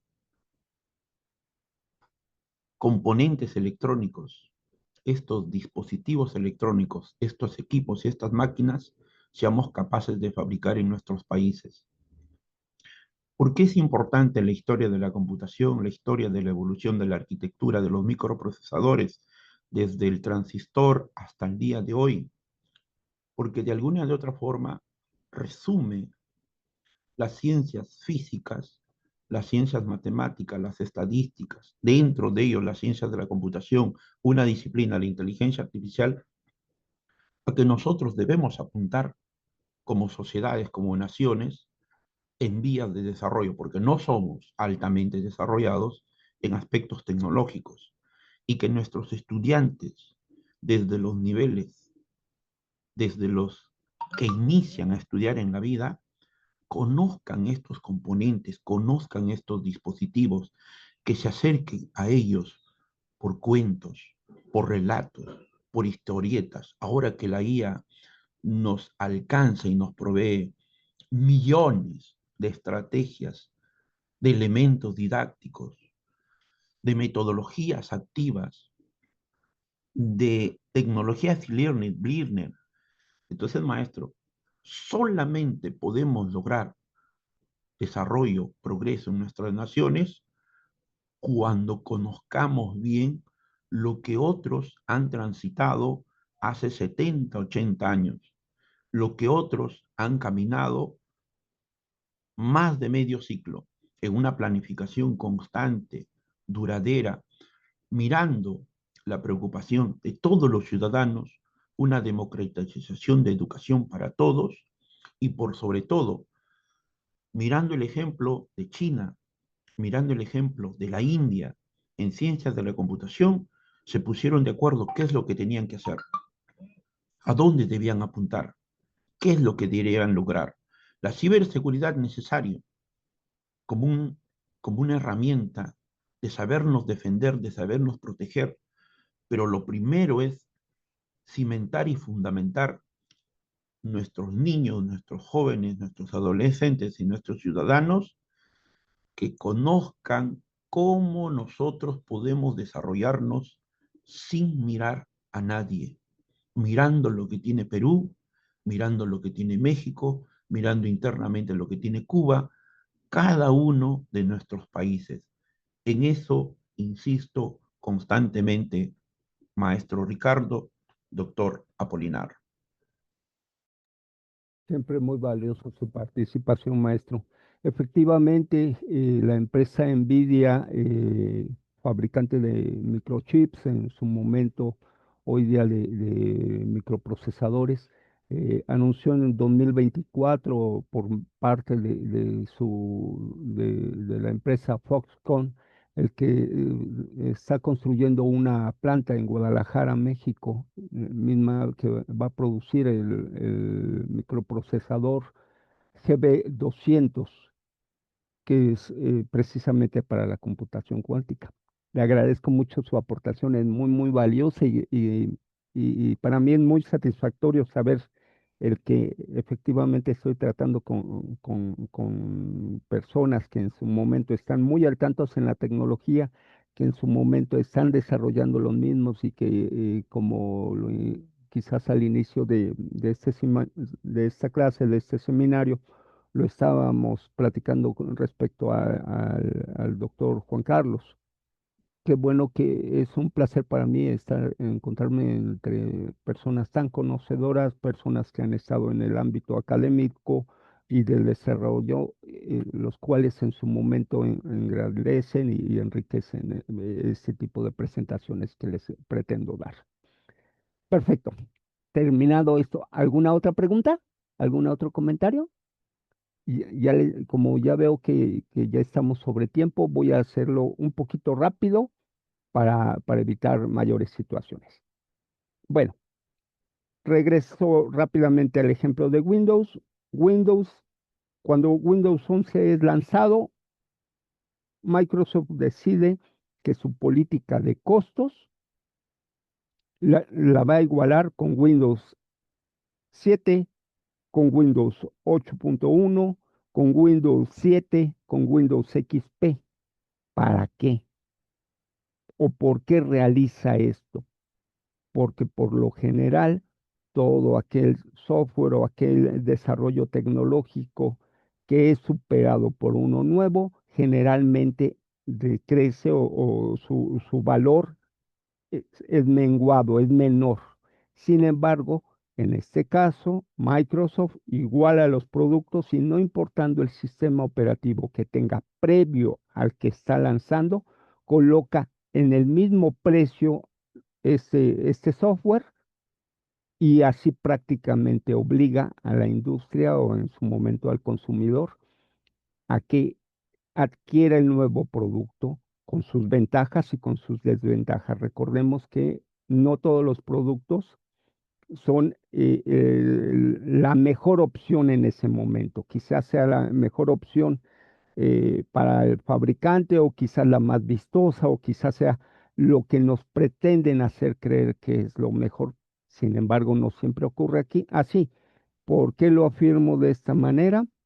Porque a pesar de que hoy día esté predominado o esté en pleno desarrollo, en pleno lanzamiento de campaña el migrar hacia Windows 11, en algunos otros equipos no se migra de la misma forma. En algún momento, en una sesión previa, les indiqué que yo estuve hasta hace poco, yo estuve en una empresa que se dedicaba al desarrollo, a fabricación de cajeros automáticos, los famosos ATMs. Bueno, pues para la mayoría de bancos apenas están migrando a la versión de Windows 10. ¿Por qué no 11? Porque todavía no se ha demostrado en las pruebas de laboratorio que tienen que realizar el que es el producto idóneo, el producto que efectivamente va a ser tan robusto que va a resistir quizás un ataque cibernético. Y no solamente es el sistema operativo, es todos los productos extras que se le agregan para que sea un entorno seguro como para aplicar esta situación. También previamente les había indicado que hace un par de años en que todavía yo estaba cursando los estudios de maestría en ciberseguridad, me indicaba una profesora, la cual es top woman a nivel Latinoamérica. Ella nos indicaba que en Colombia los cajeros automáticos todavía utilizaban Windows XP. El Windows XP surgió hace más de, les podría decir prácticamente más de 15 años. Sin embargo, ¿qué, ¿por qué no migraban más? Porque a la vez de que migras sistema operativo, muchas veces tienes que cambiar las aplicaciones y todo ello significa dinero. Sin embargo, también ello puede significar un ataque directo por las vulnerabilidades encontradas. Bueno, termino ya nada más. Paso a la siguiente diapositiva y siempre a la orden de sus comentarios. Ok, estos derechos, como ya lo comentó en su momento el doctor Apolinar, están protegidos por diversos tratados internacionales, los más conocidos, el Convenio de Berna en 1886, protección de obras y derechos de autores. Hoy día, la Organización Mundial de la Propiedad Intelectual, OMPI, mediante los tratados de Internet de 1996, se comprometió a propiciar un sistema equilibrado. ¿Cuál es el punto de este? Pues que la OMPI, no todos los países la han suscrito o se han incluidos dentro de este tratado de Internet, por lo cual, pues, la propiedad intelectual, pues, simplemente al no encontrarse dentro del dicho tratado, pues no están obligados en su momento a continuar entre las mismas. Los desafíos que ahora nos podemos encontrar con respecto a los derechos de autor desde el punto de vista profesional es la facilidad con que las obras protegidas pueden ser copiadas y distribuidas sin el consentimiento de los derechos. Gran parte de esto lo podríamos interpretar hoy día por la famosa piratería, por aterrizar el término. Esta famosa piratería hoy día, como lo señalaba en su momento el doctor Apolinar, hoy día es sumamente fácil o podría ser sumamente fácil respecto a hace varios años. El piratear no solamente, el doctor Apolinar ponía, bueno, ¿qué pasaría si alguien quisiera hacer las planchas en su momento para falsificar billetes? Bueno, hoy día es muy fácil respecto a hace 15 o hace 20 años o hace 5.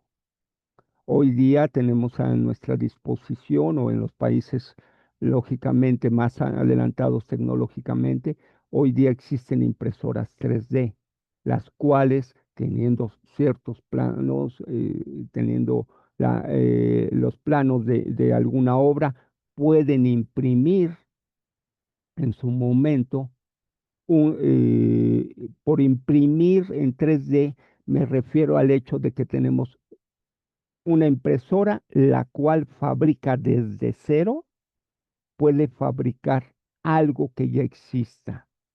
Esto hace varios años se hablaba, viéndolo desde el punto de vista del terrorismo, indicaban un ejemplo que cierto fabricante de armas había sufrido una vulneración y en su momento los planos detallados para el modo de fabricar un arma, en ese caso la HK, ya había sido pirateado y temían el que cualquier persona desde su casa, desde su oficina, con el uso de una impresora 3D, en su momento pudiera fabricar su misma arma en su casa. Quizás para algunos me dirían, oye, ¿y cómo también los cartuchos los va a fabricar? No, pero eso es más fácil obtenerlo una vez teniendo el arma, ¿no? Inclusive se comentaba quizás nuevamente sobre el punto de vista o sobre el ejemplo de terrorismo que les estoy diciendo, ¿quién me dice que en vez de fabricar quizás un arma que en su momento antiguamente eran exclusivamente metálicas, ahora no pudieran ser fabricadas quizás de un material cerámico y que ese material cerámico fuera en su momento fabricado a partir de una impresora 3D? Hoy día esa posibilidad es cada vez más cierta, cada vez es más aterrizable. ¿Por qué? Porque los equipos están evolucionando a un ritmo rapidísimo y por ende sus costos van bajando. Yo creo que para todos nosotros es muy conocido el famoso término de la ingeniería inversa, es decir, llega a mi mano un producto que es innovador y en su momento se realiza una copia del mismo, modificando algún pequeño parámetro, modificando quizás algún pequeño logotipo, quizás ampliando o decreciendo un poco sus características y de esta manera ya logré el duplicado de este producto. Esta globalización ha permitido que las obras digitales puedan cruzar las fronteras internacionales con facilidad. En su momento se han desarrollado medios tecnológicos para intentar combatir estas problemáticas como la piratería. Sin embargo, es muy complicado en su momento el realizar esto.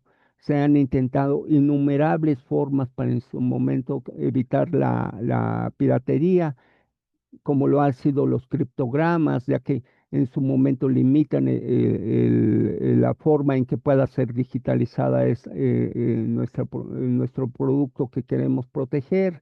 En su momento, recordemos quizás también en sus países donde ustedes estén, en su momento cuando surge el famoso DVD o el DVD, como se le conoció en el medio, nos indicaron que para el desarrollo del DVD y evitar esta piratería que ya estaba en su momento álgido, nos indicaron, es que el globo terráqueo, los países que conforman el globo terráqueo, para evitar la piratería vamos a dividir la distribución de los DVDs, la propiedad intelectual de la película, de los autores, de quienes en su momento intervinieron en ella, lo vamos a evitar haciendo que los DVDs tengan una cierta región. Y así, en su momento, para los países como los Estados Unidos, como Taiwán, como otros más, era la región 1. Y así consecutivamente para todos los países del globo terráqueo fue designado en su momento una región. ¿Para qué?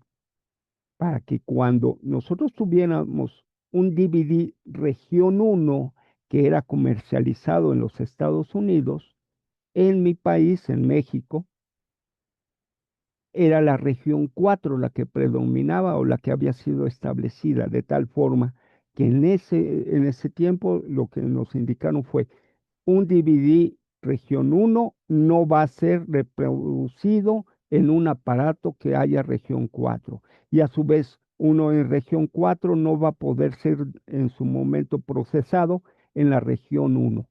Y así venía esa restricción y así fue en sus primeros momentos. No podía ser hecho de esta forma hasta que volvemos a lo mismo. Los creadores, quizás en su momento, los autodenominados o denominados hackers, crackers y toda la retalía de terminología que se ha dado al mercado, se les ocurrió el famoso término en su momento de ripear. Vamos a ripear y vamos a quitar esa protección. ¿Para qué? Para que los DVDs en su momento puedan ser reproducidos no importando dónde fue. Un ejemplo práctico se los puedo colocar en el ramo de los videojuegos. En ese momento habían las famosas Xbox, que se les denominaba una consola de videojuegos, en la cual también solamente podía reproducir DVDs de juegos o DVDs de juegos originales. Si uno realizaba ya en lo que en ese momento era la clonación o el famoso copiado de un videojuego que venía en formato de DVD, uno lo intentaba copiar, no se podía. ¿Por qué?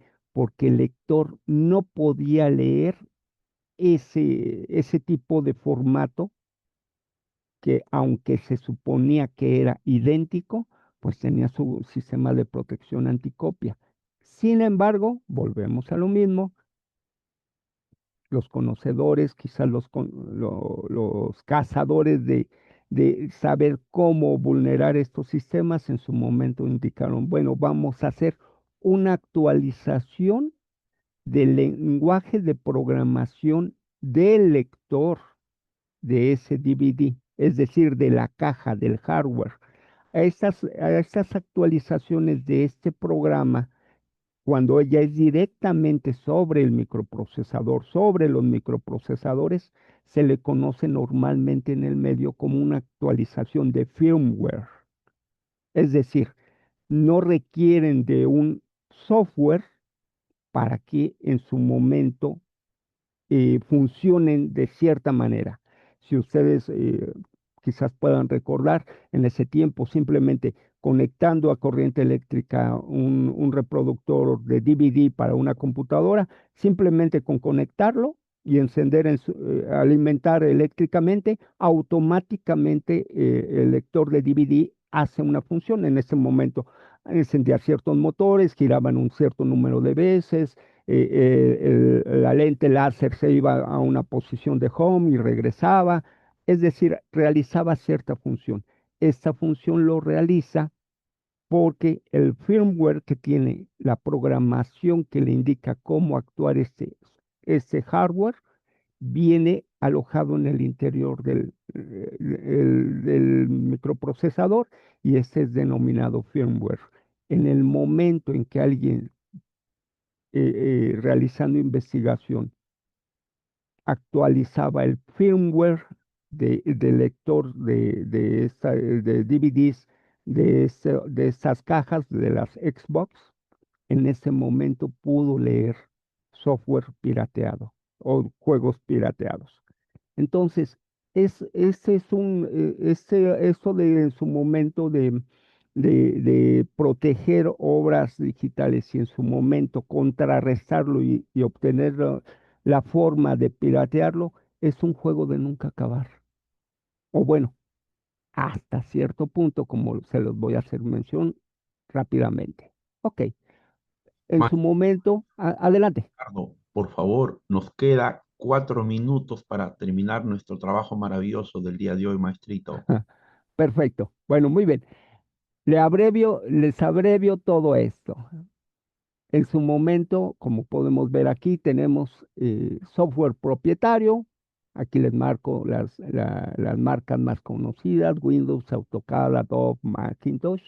Y así como hay software propietario, tenemos lo que vendría siendo el copyleft o el software libre. ¿Cuál es el software libre? Todos nosotros lo podemos estar utilizando hoy día, el famoso Java. Para algunos que en su momento me dicen, oye, es que quiero un Word, quiero un Excel, quiero un software libre que no me mande una restricción en donde no tenga que pagar. Bueno, pues tenemos alguna alternativa como es el software, el OpenOffice, o podemos utilizar, no sé, el Apache, o podemos utilizar algunos otros software que no necesariamente debe de ser propietario y que no necesariamente tenemos que desembolsar en su momento, un gran monto monetario. Y yo les podría decir, si queremos reproducir en algún momento, oye, quiero reproducir un video, pero es un formato raro, quizás la opción del software VLC es muy buena y prácticamente funciona para todo. Oye, es que no quiero un Windows, necesito otra cosa, tengo una distribución Linux, por ejemplo. Oye, pero es que también necesito un lenguaje de programación que sea universal y que funcione bien en cualquier dispositivo. Ah, pues ya tenemos Java. Entonces, hay alternativos al día de hoy para todo este software que en su momento es propietario. ¿Ok?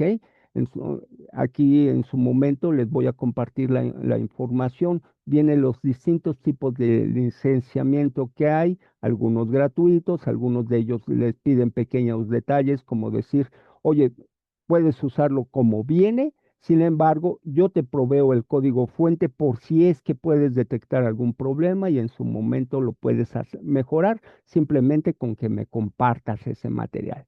Bueno, vulnerabilidades digitales y su impacto en propiedad intelectual, como ya lo mencionamos, quizás la forma más fuerte es en su momento la piratería, la filtración de datos. Eso de filtración de datos se vio en el caso de un ejemplo típico es cuando, como les comenté, había sido la situación de Macintosh, de la Apple, en su momento respecto a Microsoft, en donde uno indicaba que el otro había vulnerado su código fuente y que uno había duplicado el otro. ¿Por qué? Pues lo más fácil es comprando al personal de ingeniería en su momento, a quien desarrolló el software y que me dé una idea de cómo resultó esto. Casos célebres, el caso de Lotus respecto a la Volkswagen en la fabricación del vehículo Beetle. El Beetle es un muy buen ejemplo como en su momento fue demandado una empresa fabricante de autos respecto a otro por el pirateo. Hoy día podemos verlo nosotros, quizás podemos ver un producto, el famoso el iPad, todo el iPhone, todo ello en su momento, ingeniería inversa, para en su momento hacerlo de otra manera y robarme esa patente industrial.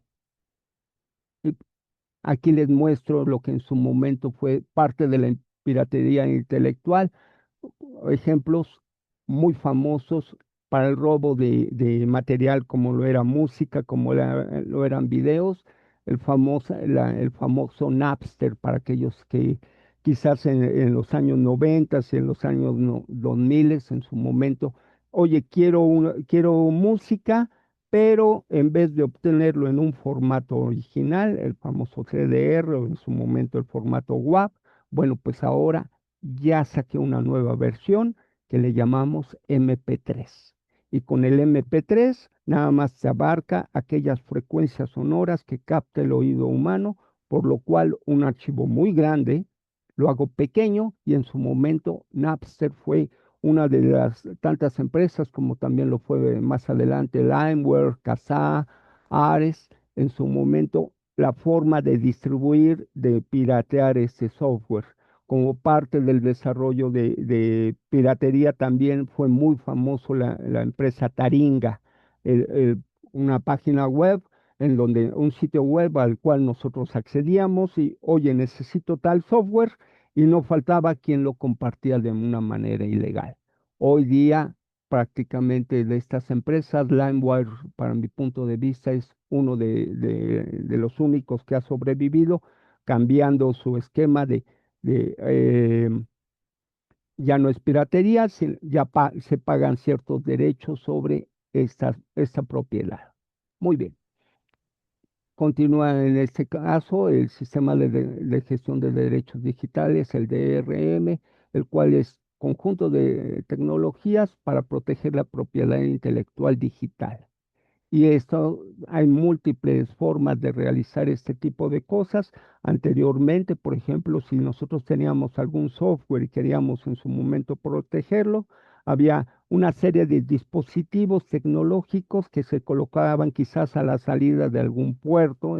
Para aquellos que que hemos estado en el lado tecnológico, la computadora tenía algo que se le denominaba el puerto paralelo y llegábamos con un dongle o con un protector y conectábamos vamos a llamar, a este acoplador que tenía una serie de chips y que en su momento me validaba que el software fuera original, evitando así la piratería. Acá en México fue ampliamente utilizado tanto por el fabricante de productos de desarrollo de ingenierías, de arquitecturas, el famoso AutoCAD, tenía este módulo protector y para el área contable era también famoso para aquí en México se utiliza mucho, más en la región centro, un software que se le denomina Aspel. Aspel en su momento tenía este tipo de protección, el cual era un hardware, un dispositivo que se acoplaba y con esto en su momento se evitaba la piratería, hasta que nuevamente alguien vio la forma de saltarse este tipo de protecciones. Bueno, ya quizás para finalizar rápidamente, el famoso blockchain. El blockchain hoy día lo están viendo como una de las opciones más viables para la protección intelectual. ¿Por qué? ¿Qué es el famoso blockchain? Rápidamente es una base de datos distribuida que registra todas las transacciones realizadas, pero viene siendo como un libro gigante, el cual en su momento a todas las partes de la cadena de suministro de dicha obra, en su momento a cada uno de ellos les he suministrado ese libro de registro en donde está distribuido a lo largo de toda la cadena de suministro, pero nadie tiene el control total. En este se registra todo lo que la gente está realizando en el momento en que compra o vende algo y de esta forma se realizan las transacciones. Lo importante de quizás del blockchain en términos rápido es que no depende de un solo lugar en donde se guarda la información, sino que hay muchas computadoras o nodos a lo largo del mundo en donde cada quien tiene un historial de estas transacciones de tal forma que todo es transparente y seguro y este no puede ser alterado ni controlado por una sola de estos nodos. Entonces, normalmente este término del blockchain ustedes lo pueden ver en las famosas criptomonedas. Sin embargo, uno de los ejemplos más típicos en donde puede ser utilizado esto puede ser en un registro de salud o médico en el cual pueda ser en cualquier lado consultado y en su momento, si es alterado en uno, al siguiente nivel se hace la comparación, se ve que no es compatible, entonces simplemente ya no se confía en el mismo. Lo mismo puede realizar en su momento en una obra de arte digital para verificar si es real, auténtica y saber quién la posee en todo momento, previendo la falsificación y el robo de identidad. Aquí les narro un poquito más. Y en su momento, la famosa IA, que hace la inteligencia, ¿cuál es el papel de la inteligencia artificial en la protección de la propiedad intelectual? Ejemplos típicos: detección de amenazas, identificación de infracciones, protección de datos personales, ya que todos estos, los nombres de clientes, información financiera, puede ser monitoreado por quien tiene acceso a estos datos y detectar cualquier uso no autorizado, además de que en su momento este puede ser utilizado para todo tipo de obras y verificar en su momento, como ya lo mencionamos en el seminario en versión anterior, el famoso registro hash. Hoy día es muy común que alguien que está distribuyendo un software en su momento nos indica, este es mi hash en las diferentes modalidades que puede haber del hash, y en su momento te mando la cadena original para que si te llega, cuando tú verifiques o cuando tú recibas el software, compares este valor hash. Si no es idéntico, entonces este software ya fue manipulado o esta obra ya no es original. Entonces, la inteligencia artificial nos puede ayudar para todo esto y pues básicamente esta es mi presentación para no variar.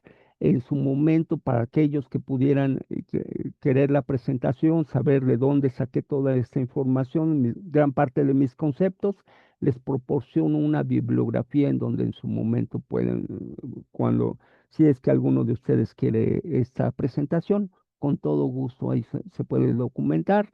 Nuevamente, como les digo, cualquier duda, aportación, alguna precisión que me quieran realizar, viene mi correo electrónico.